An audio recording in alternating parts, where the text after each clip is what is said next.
잠깐 또 말씀을 드리겠습니다. 지금 성도님들이 예배를 드리죠. 장차 모든 피조물들이 하나님 앞에 예배를 드릴 것을 알게 됩니다. 현재는 교회가 예배를 드리지만은 장차 천상천하 모든 피조물들이 이제 이 예배에 동참할 것을 생각하게 됩니다. 만찬 예배를 저희가 드릴 때 행위에 근거해 가지고 드리는 것이 아니라 신분에 근거해서 드린다 하는 것을 다들 알고 계시죠. 보통 저희가 전에 잘 알지 못했을 때는 승리하게 되면은 일주일 동안 삶이 좋은 일이 있었다든지 주님으로 기쁜 삶을 살았다 그러면은 의롭게 이렇게 아주 좋게 예배에 나가고 실패하고 또 잘못하고 낙담했다 그러면은 예배에 나가지 못하는 그런 예들이 혹간이 있었습니다. 그러한 것은 주님 은혜에 기초한 것이 아니고 자기 행위에 기초한 그런 예배가 되죠. 이제 저희의 예배는 내가 승리하고 내가 실패하고 그런 것에 좌우되는 것이 아니라 신분의 근거에서 우리가 예배에 나간다 하는 것을 생각합니다. 십자가에 돌아가신 그 주님, 또 예수님을 이 땅에 보내주신 하나님 아버지, 또 나를 위해서 사랑하시고 희생하신 그 주님의 근거해서 감사와 찬양과 예배를 드리는 것을 우리가 생각하게 됩니다. 그래서 예배는 나의 삶과 연관져서 하는 것이 아니라 주님의 은혜와 주님의 사랑의 기초에서 예배를 드리는 이것이 예배다 하는 것을 알게 되고요. 실패하면 실패할수록 그런 나를 주님께서 사랑하시고 구원해 주셨기 때문에 더욱 예배에 적극적으로 참여하게 되는 것이죠. 그래서 이 벙어리 제사장들을 우리가 가끔 얘기하지 않습니까? 마귀에 속은 것입니다. 벙어리 제사장은. 그래서 실패한 자가 더 예배에 적극적으로 또 나가게 되고요. 나의 실패 때문에 주님께서 십자가를 지셨기 때문에 더 적극적으로 주님께 나아가야 될 줄로 압니다. 그리고 이 예배는 저희가 기본 예의로 알고 있죠. 하나님께서 은혜를 베풀어 주셨는데 또 하나님께서 희생을 저희를 위해 당해 주셨는데 저희가 그 하나님께 고마움을 감사를 표현하지 않는다 그러면은 이것은 성도로서 기본 예의가 아니라고 생각합니다. 그렇기 때문에 예배 때 적극적으로 그 의지적으로 정말 감사함으로 하나님께 나아가서 찬양하고 또 마음 가운데 정말 감사함으로 하나님께 뜨겁게 예배를 드리는 이것이 예배 성도님들의 기본, 삶의 기본이지 않느냐 하는 생각을 하게 됩니다. 진심으로 우리가 예배에 동참하게 되면은 이 솔로몬 성전 공헌식 때 연기가 성전에 가득 찼지 않습니까? 그렇듯이 우리 심령에 주님의 그 향으로 이렇게 그 고마움으로 우리 심령이 충만하게 되죠. 은혜의 기쁨이 충만하게 됩니다. 또 하나님을 기쁘시게 하는 그런 시간이 됩니다. 그래서 이 예배가 우리 삶의 기본이다 하는 것을 말씀을 드리고자 하고요. 또 주일날 우리가 예배로 시작하지 않습니까? 주일날 시작을 예배로 시작하는데 이 예배에 한 사람도 빠짐없이 벙어리 제사장이 없이 예배에 참석하는 저희들인 것을 우리가 생각하게 됩니다. 잠깐 예배에 대해서 또 말씀을 드렸습니다. 오늘 본문 말씀을 읽도록 하겠습니다. 히브리서 3장 1절로 6절까지 성경 말씀을 찾으셔서 직접 자신의 눈으로 천천히 확인하시면서 오늘 주님께서 주시는 말씀을 듣고자 하는 마음으로 대해 주시기를 바랍니다. 히브리서 3장 1절로 6절까지입니다. 함께 찾으셨으면 함께 읽겠습니다. 생각하시면서 천천히 읽어주시기 바랍니다. 시작. 그러므로 함께 하늘의 부르심을 받은 거룩한 형제들아, 우리가 믿는 도리의 사도시며 대제사장이신 예수를 깊이 생각하라. 그는 자기를 세우신 이에게 신실하시기를 모세가 하나님이 온 집에서 한 것과 같이 하셨으니 그는 모세보다 더욱 영광을 받을 만한 것이 마치 집 지은 자가 그 집보다 더욱 존귀함 같으니라. 집마다 지은 이가 있으니 만물을 지으신 이는 하나님이시라. 또한 모세는 장래에 말할 것을 증언하기 위하여 하나님이 온 집에서 종으로 신실하였고 그리스도는 하나님의 집을 맡은 아들로서 그와 같이 하셨으니 우리가 소망의 확신과 자랑을 끝까지 굳게 잡고 있으면 우리는 그의 집이라.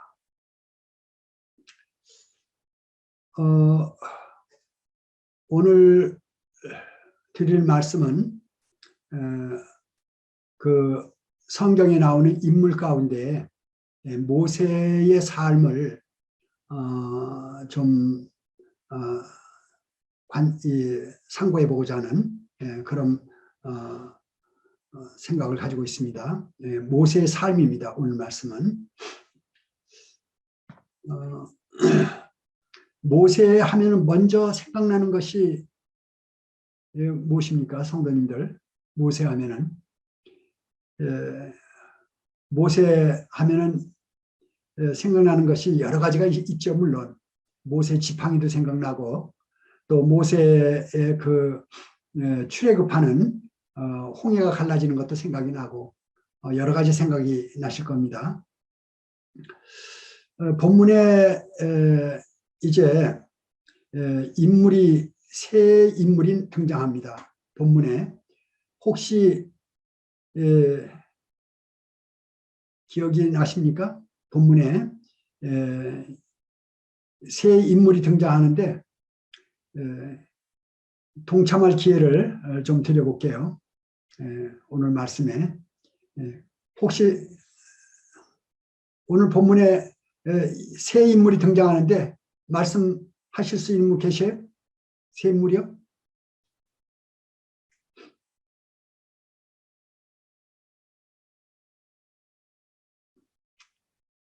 용기가 없으신 것 같아서 다들 아시지만은 용기를 안 내시는 건.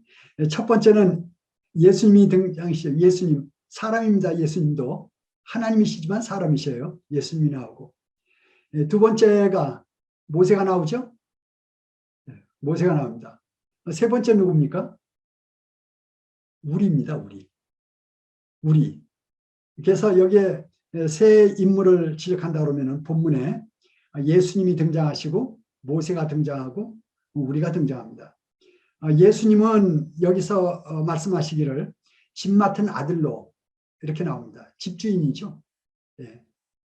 예수님 집주인으로 나옵니다. 모세는 집의 종, 사환으로 나옵니다. 그리고 우리는 하나님의 집으로, 우리가 집이라 그랬습니다.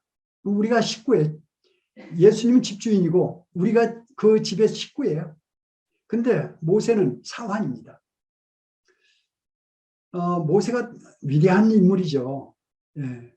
근데 여기서 기록하기는 종으로 표현되고 사환으로 표현되고 그리고 오늘날 신약교회 성도들에게 이 히브리서에서 말씀하는 것은 우리는 그 집이다. 그 집에 있는 식구다 하는 것을 이렇게 얘기하고 있습니다. 모세를 이렇게 여기서 지금 본문에서 예수님하고 비교해서 말씀을 나타내고 있습니다. 모세는 출애굽의 이제 그 주역이고요. 이스라엘의 구원을 이뤘죠. 구속사의 중추적인 인물입니다. 예수님은 이제 신약에 와서 예수님이 이제 인류의 구속사를 완성하시게 되죠. 오늘은 이제 모세를 중심으로 해서 좀 살펴보도록 하겠습니다. 모세만큼 다양한 삶을 산 분이 그렇게 많지 않습니다. 모세는 40년, 40년, 40년 잘 아시는 대로 40년을 3번 사신 분이에요. 40년을 3번 살았는데 첫 40년은 성장기라고 볼 수가 있습니다. 첫 40년에는 히브리인 노예로 태어나가지고 에집트의 왕자로 성장하게 되죠. 어마어마한 신분의 변화입니다. 노예로 출생해서 왕자. 뭐 생각되는 거 없습니까? 우리의 그림자라고 볼 수 있어요. 우리는 세상의 죄의 노예로, 죄의 종으로 태어났어요. 우리가. 그러다가 구원받고 우리가 지금 하늘의 왕자가 됐어요. 하나님의 자녀가 된 것입니다. 놀라운 변화 아닙니까? 변신이죠. 이 모세가 그런 사람이에요. 그 다음에 이제 성장기를 보게 되면요. 모세가 이 에집트의 왕자로서 잘 살았어요. 잘 살다가 이제 40세가 되니까 민족을 돌아볼 마음이 생각났어요. 민족을 돌아볼 생각이 나가지고 살인을 하게 되죠. 살인하고 이제 도망갑니다. 저 사우디아라비아의 동남쪽으로 가면은 사우디아라비아가 동남쪽으로 아주 엄청 크더라고요. 그 지도를 보니까. 그 동남쪽에 미디안 광야라고 있습니다. 거기로 도망가죠. 그래서 40년 동안을 이드로의 양을 칩니다. 양을 치면서 40년을 보내게 되죠. 노년은 이제 하나님 부르심을 입어가지고 이스라엘을 대동하고 광야 생활로 40년을 보내게 됩니다. 그래서 40년, 40년, 40년, 120년을 보내게 되죠. 하나님의 구속사를 보게 되면요. 저는 이런 생각을 해봤어요. 히브리서 11장에 나오는 믿음의 그 위인들이 나오죠. 믿음의 조상들이 쭉 열거가 되는데 아벨로부터 시작해가지고 에녹, 노아, 아브라함, 요셉, 모세, 다윗, 다니엘 뭐 쭉 이렇게 나옵니다. 그런데 그들이 누구냐? 대표적으로 모세예요. 하나님 집의 사환들입니다. 하나님 집의 사환들이에요. 그런데 이 하나님의 구속사에서 보게 되면 크게 둘로 나눌 수가 있습니다. 하나님의 구속사의 특별한 선택이에요. 아브라함을 선택하고 노아를 선택하고 또 모세를 선택하고 다윗을 선택하고 하나님의 기둥과 같은 위인들을 선택을 합니다. 그런데 오늘날 볼 것 같으면요. 그렇게 선택 안 하셔요. 일반적인 부르심으로 부르셔요. 그래서 하나님께서 이제 그 장대에 노뱀을 달아가지고 이렇게 모세 때 이렇게 쳐들었던 것처럼 예수님을 십자가에 이렇게 높이 드셨어요. 그래서 예수님을 바라보면 살아나도록 그렇게 하셨습니다. 그렇게 해서 이제는 많이를 부르셔요. 구약시대 때 특정한 인물을 하나님께서 지정하셔서 부르셨는데 그들이 누구냐 이렇게 물었을 때 그 특정한 인물들 아주 훌륭한 믿음의 위인들 그 사람들은 하나님의 사환들이 하나님의 종들이었어요. 사환에 불과해요. 그런데 오늘날 보통으로 이렇게 부르는 우리들 했을 때 별로 의미가 없는 것 같은데요. 근데 이들이 하나님의 집이라 그랬습니다. 하나님의 집이 돼버렸어요. 집주인은 누구냐? 예수님이 집주인이라는 거예요. 예수님이 집주인이고 우리는 하나님의 집의 식구가 됐습니다. 그래서 이 사환들, 구약시대 인물들, 이 하나님의 사환들과 이 집에 들어간 식구들과의 차이는 어마어마하게 큰 겁니다. 구약의 성도가 얼마나 참 의미가 큰지는 우리가 가히 이룰 수가 없습니다. 나중에 우리가 이제 하나님 나라에 갔을 때 하나님의 이 교회 안에 들어온 신약교회 성도들과 그렇지 못한 자들과의 차이가 얼마나 있을 것인가 하는 것을 우리가 생각할 날이 있을 것입니다. 개론적인 것을 조금 말씀을 드렸고요. 이제 모세의 삶을 통해서 교훈들을 좀 생각해 보도록 하겠습니다. 이 모세는 그 시대적으로 참 어려운 시대에 태어났습니다. 어려운 시대. 히브리 노예로 태어났지 않습니까? 부모가 아버지가 아므람, 그리고 어머니가 요게벳, 그리고 누나가 미리암, 형이 아론, 이렇게 되어 있습니다. 그래서 어머니, 아버지, 누나, 형, 이렇게 네 사람이 또 등장을 하죠. 약 400년 전에 모세가 태어나기 전 약 400년 전에 이제 야곱이 70명을 가솔들을 이끌고 야곱이 이제 이스라엘로 에집트로 들어가게 되죠. 그때 이제 요셉이 에집트의 총리였지 않습니까? 이 에집트에 들어가 가지고 에집트에서 농경사회였지 않습니까? 유목민족이었는데 이스라엘이 유목민족이 농경사회인 에집트에 들어가서 농경사회에서 뿌리를 내리고 400년 동안에 70명이 200만 명으로 약 200만 명으로 불어나게 됩니다. 급격히 불어나죠. 당시에 에집트 왕이 놀랬습니다. 놀래가지고 야, 이들이 너무 많이 퍼지니까 이제 이들한테 우리가 어려움을 당하지 않겠느냐 해가지고 사내의 아이는 다 죽이라 이렇게 명령하지 않습니까? 예. 제가 그 기절을 하나 좀 읽어드릴게요. 그 레위기 출애굽기 2장 1절 말씀을 한 구절 읽겠습니다. 2장 말씀을 읽겠습니다. 레위 가족 중 한 사람이 가서 레위 여자에게 장가들어 그 여자가 임신하여 아들을 낳으니 그가 잘생긴 것을 보고 석 달 동안 그를 숨겼으나 이제 요게벳이 아들을 낳았는데 너무 잘생긴 거예요. 너무 이쁜 아들이에요. 뭐 안 이쁜 아들이 어디 있겠습니까? 그렇지만은 너무 잘생긴 그 아들이었는데 그 아들을 이제 들키면 죽는 겁니다. 그래서 석 달 동안을 숨겼는데 이 애가 자꾸 커나가면서 울음소리가 커지니까 도저히 숨길 수가 없어요. 그래서 이 어머니 요게벳이 아들을 이제 할 수 없이 이제 떠내보내게 되지 않습니까? 그래서 갈대 상자에다가 이제 그 아이를 집어넣어 가지고 그 나일강에다가 이제 이렇게 떠내려 보내게 되죠. 그때 그 어머니 마음이 어땠을까 하는 것을 우리는 잘 알지 않습니까? 예.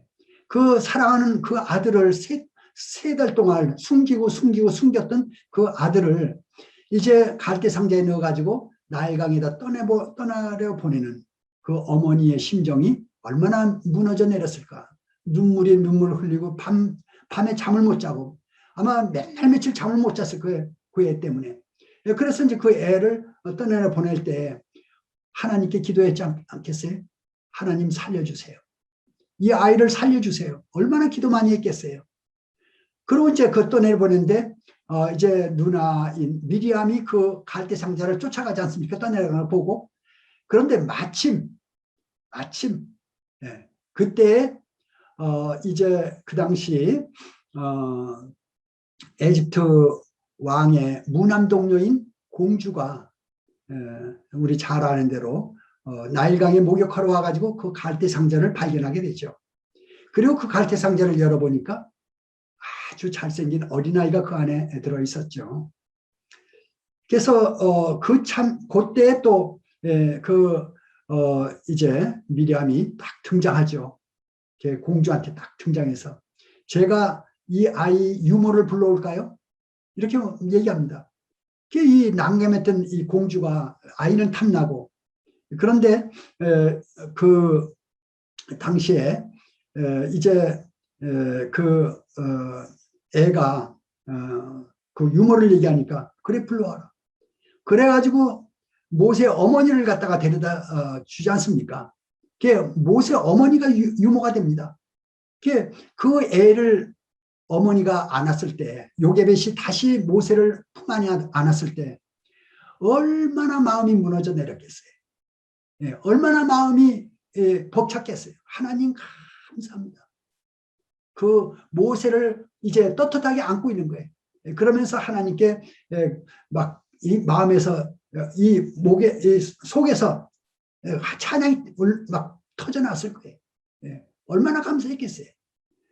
그리고 이제 이제 그 아이를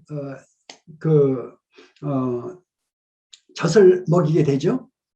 근데 젖대기까지입니다. 젖대기까지인데 이 젖을 떼는 것이 나오면은 또 하나 나오죠. 구약 성경에 금방 생각나지 않습니까? 사무엘, 한나가 젖대기까지 그 사무엘을 데리고 있지 않습니까? 그 젖대는 그 나이가 이스라엘은 조금 늦다고 그래요. 그래서 보통 제가 찾아보니까 3년, 3살을 얘기하더라고. 우리나라로 얘기하면 아마 4살, 서너 살 됐을 거예요. 예, 그 서너 살 되면은 다 걷고 말하고 의사소통 다 하고 다 됩니다.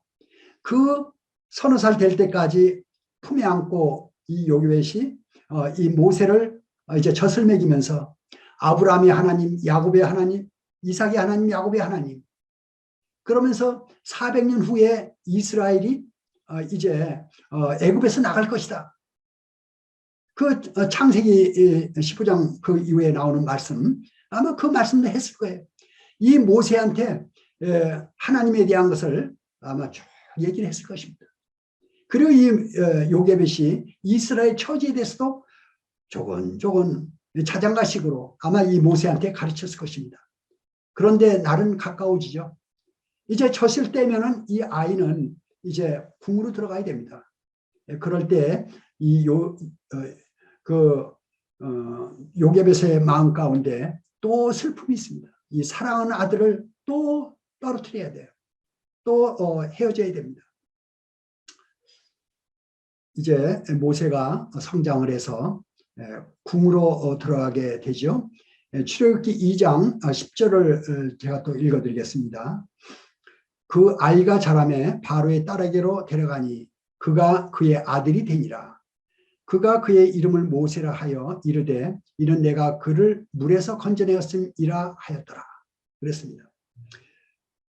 모세의 이름은 누가 졌느냐 이렇게 물으면은 뭐라고 답변하시겠어요? 모세의 이름은 공주가 졌어요. 요게벳이 짓지도 않고 아브라함이 짓지도 않고 이 모세의 이름은 바로의 공주가 졌습니다. 그 바로 공주의 이름은 핫셉슈트예요. 그 당시에 이 핫셉슈트에 대한 것을 조금 보도록 하겠습니다. 잠깐만요.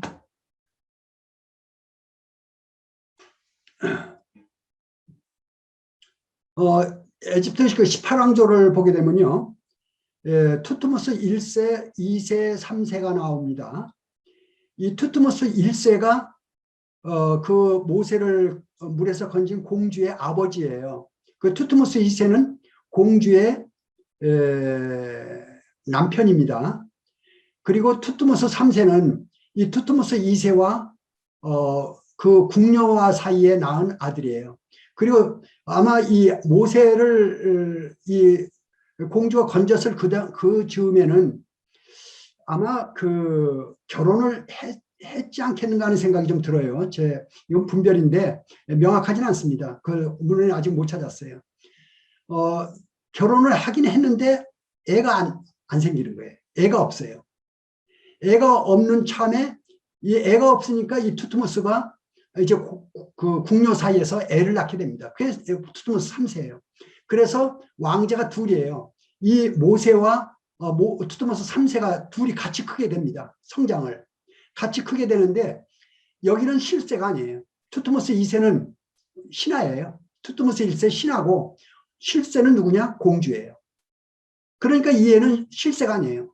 그래서 이 공주가 이 모세를 왕자로 삼았는데 이 왕자 모세가 이제 가만히만 있으면 저절로 투트모스 3세가 될 사람은 바로 모세였습니다. 모세였는데 모세가 80세에 40세에 이제 그 민족을 돌아볼 생각이 나가지고 밖에 나갔다가 병사가 학대한 걸 보고 그 병사를 밀쳐뜨려 가지고 이제 죽이게 되죠. 뭐 죽일 의도가 있었던 건 아니었을 텐데 하여튼 그 죽음에 이르게 됩니다. 그래서 이제 도망가게 되고 그 이후에 이제 아마 투트모스 2세가 죽었을 겁니다. 죽은 다음에 투트모스 3세가 이제 왕이 되죠. 그리고 이제 80세가 됐을 때는 이 투트모스 3세가 죽었을 때예요. 다른 아무도 모르는 그 아멘호렙 2세라는 분이 이제 왕이 됐을 때 이 모세가 에집트에 돌아오게 됩니다. 그런 그 스토리를 가지고 있어요. 이것을 생각하시면서 이제 보게 됩니다. 보시면 좋겠어요. 모세의 양어머니는 당시 애굽의 실권자였고요. 투트모스 1세의 무남 동료였고요. 투트모스 2세의 부인이었고요. 투트모스 3세는 투트모스 2세와 궁녀 사이에 출생한 자로 모세가 애굽을 선택했으면 왕이 될 가능성이 아주 높았다 하는 것을 보게 됩니다.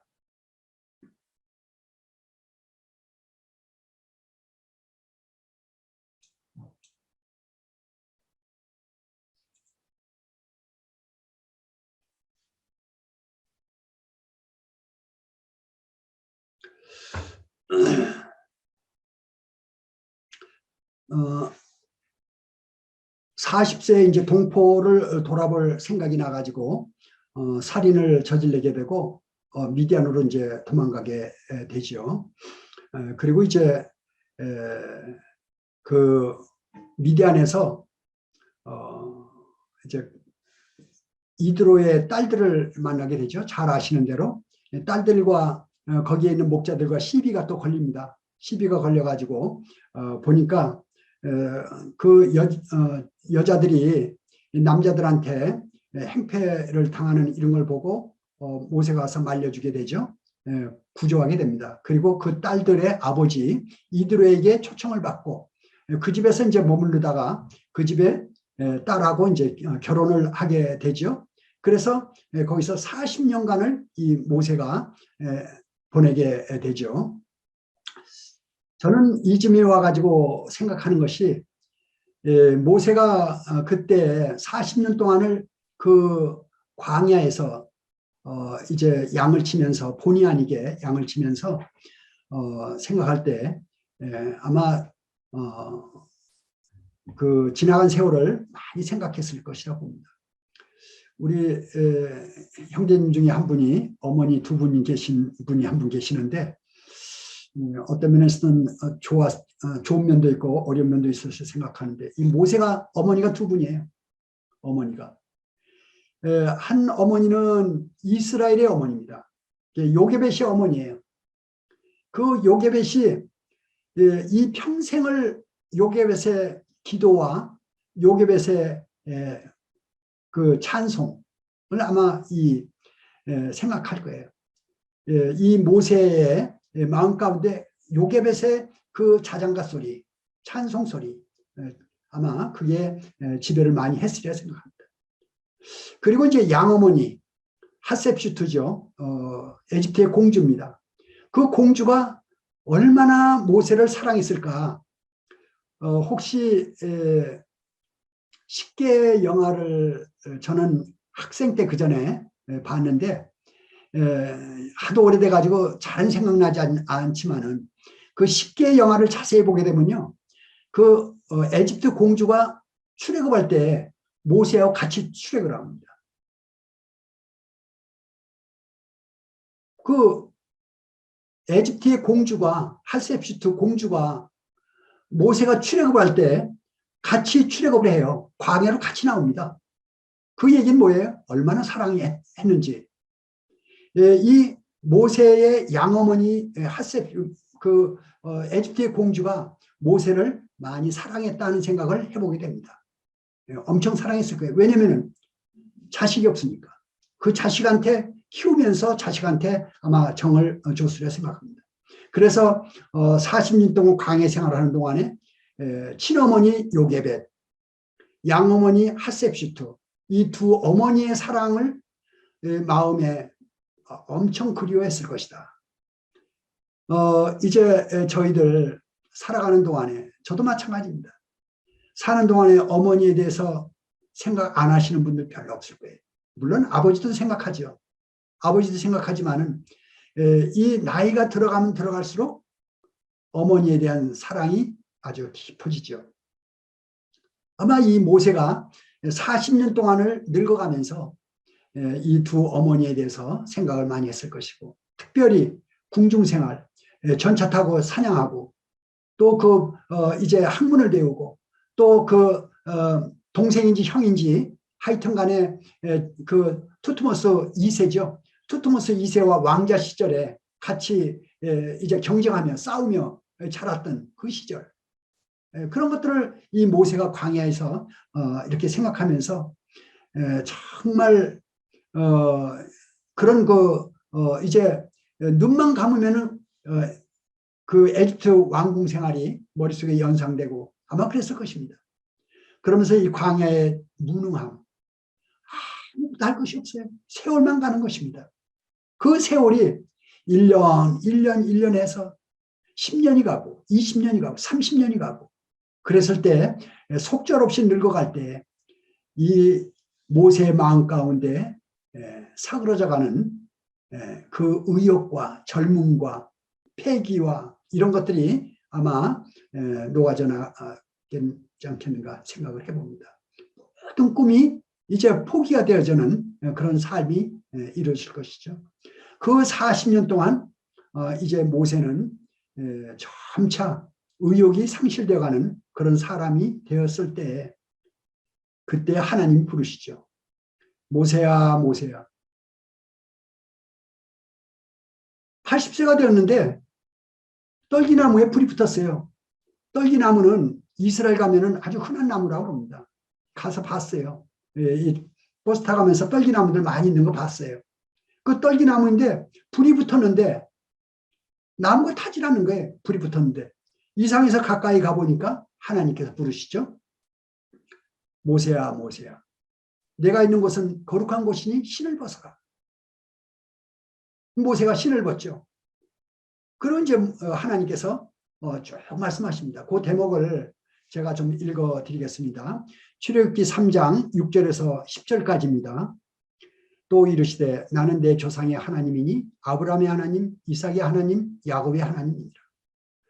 모세가 하나님 배웠기를 두려워하여 얼굴을 가리매 여호와께서 이르시되 내가 애굽에 있는 내 백성의 고통을 분명히 보고 그들의 감독자로 말미암아 부르짐을 듣고 그 근심을 알고 내가 내려가서 그들을 애굽의 손에서 건져내고 그들을 그 땅에서 인도하여 아름답고 광대한 땅, 젖과 꿀이 흐르는 땅, 가나안 족속, 헷 족속, 아모리 족속, 브리스 족속, 히위 족속, 여부스 족속의 지방에 데려가려 하노라. 이제 가라.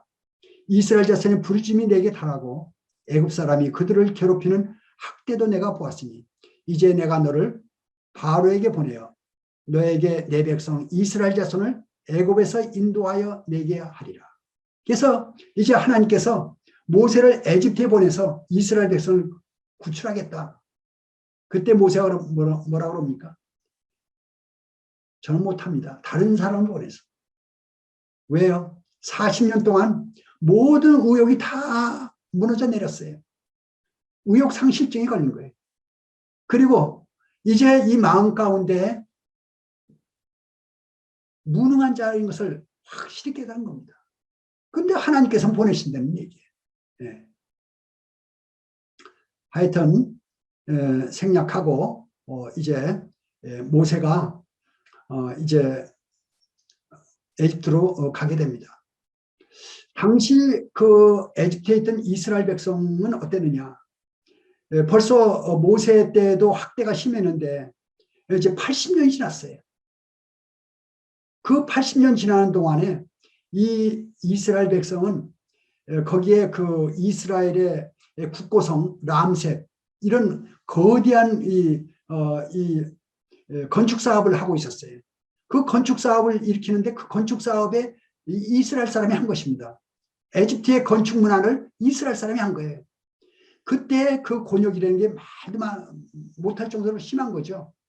그래서 하나님께 그때 울부짖은 것입니다. 하나님 살려주세요. 저희는 정말 못하겠어요. 살려주세요. 그 부르짖음이 하나님께 상달됐다는 얘기입니다. 상달되었을 때 이제 하나님께서 모세를 불러서 보낸 거 아닙니까? 그때 이스라엘 백성들 생각 가운데 400년이라는 그 생각이 있었고 그리고 이제 구원자가 올 것이라는 그 메시아 사상이 아마 퍼졌을 것입니다. 그럴 때 하나님께서 아론을 부르게 됩니다. 아론에게 하나님께서 이제 내 동생 모세가 광야에 있으니 가서 모세를 만나 맞이하고 데려오라. 아론한테 얘기합니다. 아론이 이제 광야로 나가가지고 모세를 만나가지고 에집트로 들어오게 되죠. 에집트로 들어와가지고 이제 아론하고 모세가 백성을 모아놓고 얘기합니다. 하나님께서 보내셨다. 이제 하나님께서 이제 아브라함의 약속을 지키시려고 그런다.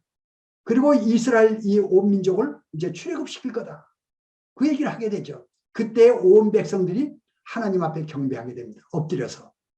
하나님 감사합니다. 저희의 기도를 들어주셔서 감사합니다. 온 백성이 거기에 엎드리게 됩니다. 그리고 이제 이 모세가 아론과 같이 바로에게 들어갔죠. 바로에게 들어갔을 때 바로가 그러죠.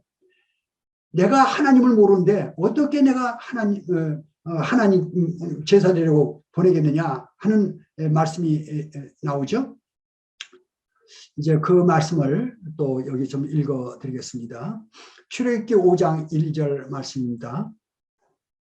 그의 모세와 아론이 바로에게 가서 이르되 이스라엘 하나님 여호와께서 이렇게 말씀하시기를 내 백성을 보내라. 그러면 그들이 광야에서 내 앞에 절기를 지킬 것이라 하셨나이다. 바로가 이르되 여호와가 누구이기에 내가 그 목소리를 듣고 이스라엘을 보내겠느냐. 나는 여호와를 알지 못하니 이스라엘을 보내지 아니하리라. 그래가지고 이 바로가 더욱더 심한 일을 시키게 되죠.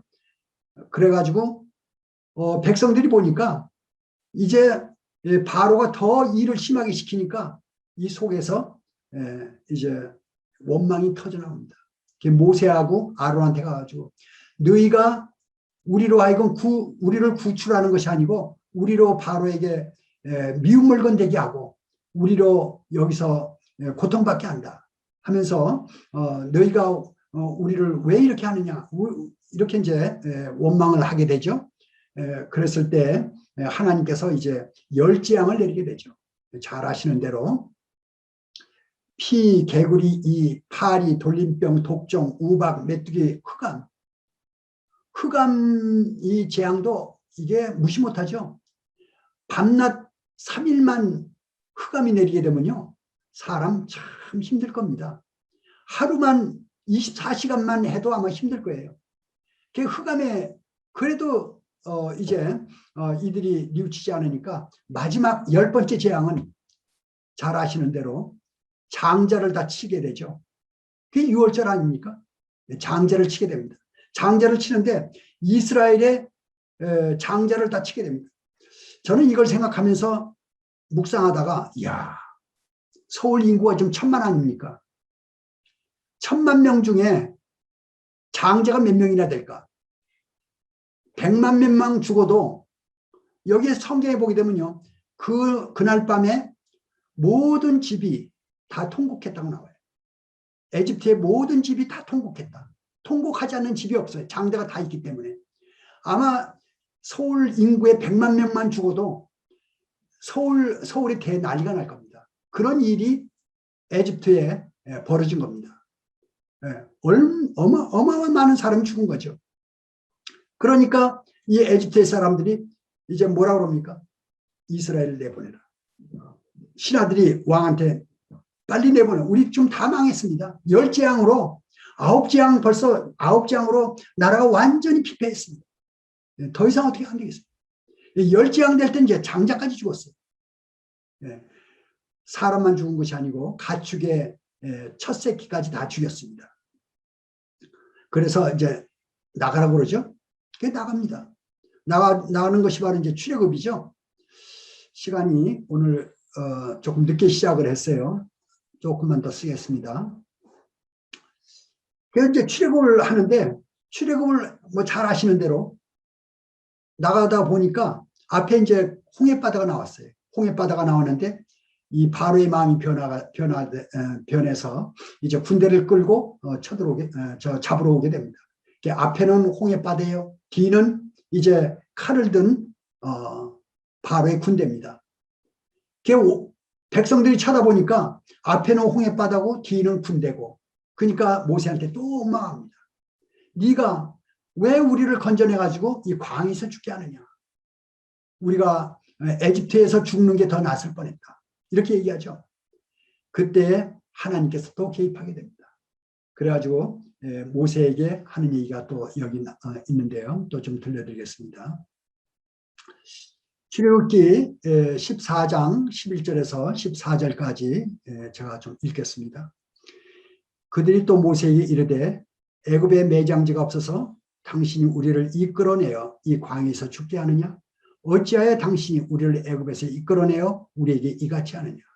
우리가 애굽에서 당신의 이른 말이 이것이 아니냐? 이르기를 우리를 내버려 두라. 우리가 애굽 사람을 섬길 것이라 하지 아니하더냐? 애굽 사람을 섬기는 것이 광야에서 죽는 것보다 낫겠노라. 이게 이스라엘의 원망입니다. 저는 신앙생활 하다가요, 제가 구원받았을 때 저는 이제 원망이 없을 줄 알았어요. 육신의 생각이 없을 줄 알았어요. 구원받았을 그때 너무 좋아서. 살면서 보니까 육신적인 것이 얼마나 많이 나오는지 몰라요. 이 이스라엘의 원망이 제 원망이라는 것을 저는 이제 깨닫게 됩니다. 그 다음 13절 또 읽겠습니다.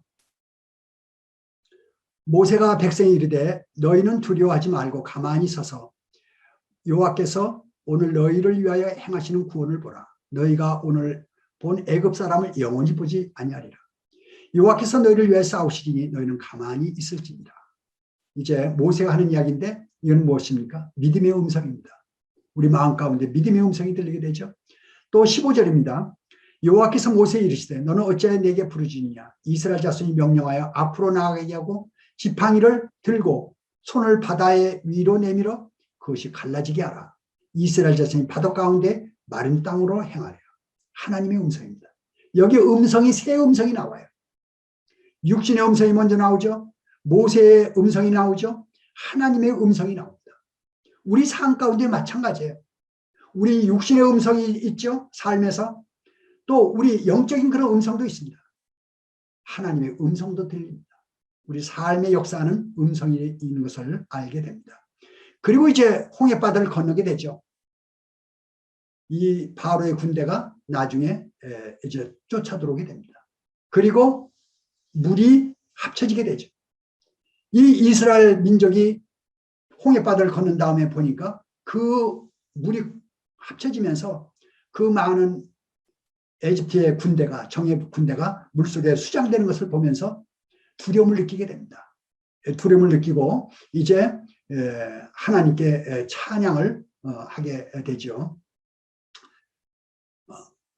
그 장면을 제가 15장 1절입니다. 읽어드릴게요. 이때 모세와 이스라엘 자손이 이 노래로 여호와께 노래하니 일렀으되 내가 여호와를 찬송하리니 그는 높고 영화로우시며 말과 그 탄자를 바다에 던지셨음이로다. 여호와는 나의 힘이요 노래시며 나의 구원이시로다. 그는 나의 하나님이시니 내가 그를 찬송할 것이요 내 아버지의 하나님이시니 내가 그를 높이리로다. 승리의 노래가 터져나옵니다. 승리의 노래가 터져. 이제 우리 삶 가운데서 가끔 우리가 어려운 일을 이제 봉착하게 되면은 하나님께 엎드려 기도하게 됩니다. 몇 날 며칠 고통 가운데서 하나님께 나아가 기도하게 됩니다. 근데 봄에 눈이 녹고 얼음이 녹고 꽃이 피듯이 그 어려웠던 일들이 풀어지면서 그 고통이 없어지면서 이제 봄날이 오는 그런 경험들을 하게 되지 않습니까? 우리 삶에. 하나님께서 하시는 일은 그런 기적적인 일들을 많이 하시는데 이스라엘 민족이 이때도 이제 찬양을 부르고 하나님께 경배하게 됩니다. 그런데 조금만 가다가 조금만 또 나가니까 어때요? 그 경배하던 거 다 잊어버리고 광야에 오니까 목마르죠. 배고프죠. 하나님께 또 원망합니다. 하나님께서 또 이제 공부하시게 되죠. 그런 게 계속 이렇게 연결이 됩니다. 이제 그 뒤는 제가 생략을 하겠어요. 그 이스라엘을 이제 모세가 이끌고 40년 동안 광야 생활을 하게 됩니다. 그 중에 가장 큰 것 하나는 이제 무리바에 이르게 되죠. 무리바에 이르렀을 때 너무 목마르니까 이스라엘이 막 돌을 던질 그런 지경이에요. 그때 하나님께서 이제 반석을 치라고 합니다. 반석에 물을 내라 말씀하라고 합니다. 이 반석이 굉장히 큰 반석이 그 역사적으로 지금 그 증명이 된 그 반석이 사진 찍은 게 저한테도 있어요. 거기 가가지고 모세가 이제 막 분통이 터졌어요. 너희가 하나님을 그렇게 기적을 많이 보고도 아직도 하나님을 원망하느냐? 그럼 분통이 터져가지고 그 지팡이로 그 반석을 내려칩니다. 그것도 2번이나 내려쳐요. 거기서 물이 터집니다. 이제 그 반석에서.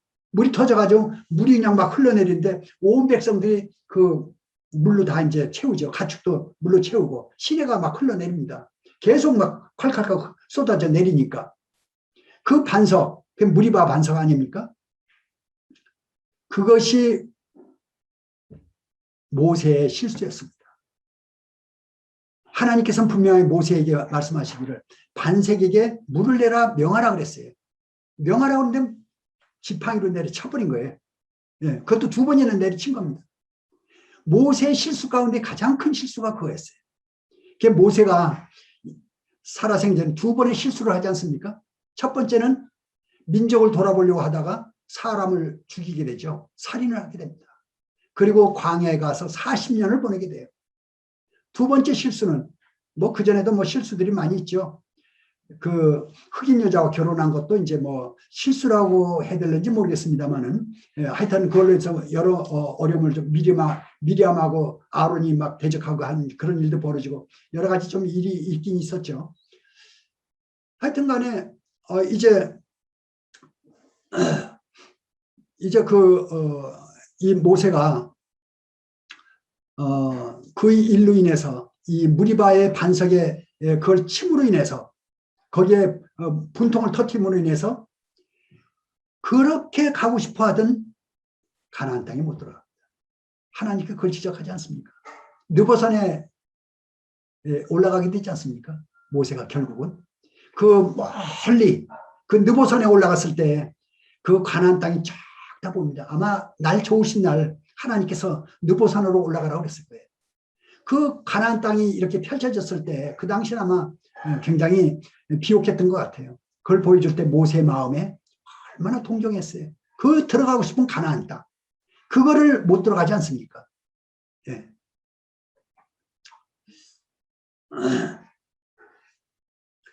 이제 정리하겠습니다. 모세의 삶은 긴 여정이었는데요. 고난의 연속이라고 생각이 됩니다. 모세가 살면서 참 고난의 연속이었는데